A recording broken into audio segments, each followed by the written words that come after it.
mean, how long does it take to tell a woman, my wife's back? It takes me 2 seconds. It's taken, you've had 2 days.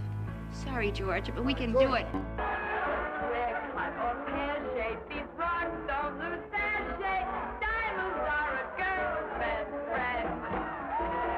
What do you think of when you hear about Marilyn Monroe?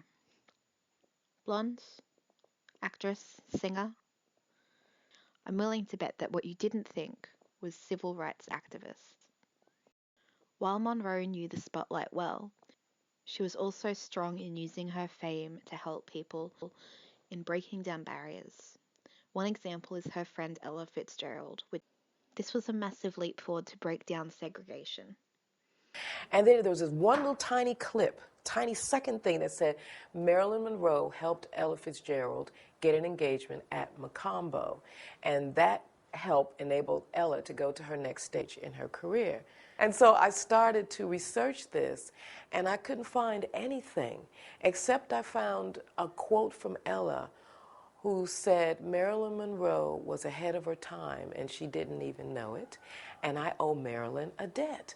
And at the same time, she was a big lover of jazz. She loved Frank Sinatra, she loved Ella Fitzgerald, and when she lived in New York, she would go around 57th Street where Miles and Dizzy and all these people played, and they knew Marilyn from the jazz haunts. So when Marilyn found out that this club, Macombo, was restricted, it didn't allow black entertainers to play, nor black audiences, she said, well, this has got to end. So she went to the guy. She was the biggest star in the world. And she went to the guy and she said, you book Ella, and I'll be there every night. And this, of course, opened up her career and broke down the segregation in a large part on the West Coast for a lot of black musicians.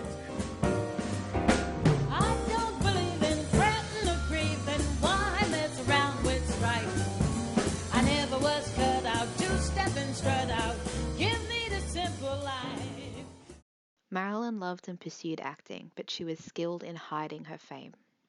Amy Green, wife of Marilyn's personal photographer, discussed the conversation she had with Monroe. Monroe said to her, "Do you want to see me become her?" Once Green said yes, Marilyn changed, and it was very subtle, but suddenly everyone recognized her. Other celebrities, actors, and friends have mentioned this skill, the ability to transform from a civilian into the Marilyn Monroe that we all recognize. And Marilyn would come in with a coat with a collar that she'd keep up and a kerchief around her head and just hide in those clothes. She felt that she didn't belong there, that she wanted to learn. And it was so sad to see that she had no sense of herself. Yet when we would do benefits and Marilyn Monroe would appear in a Monroe gown and what we remember what she looks like, she'd be the Marilyn Monroe that everyone knows.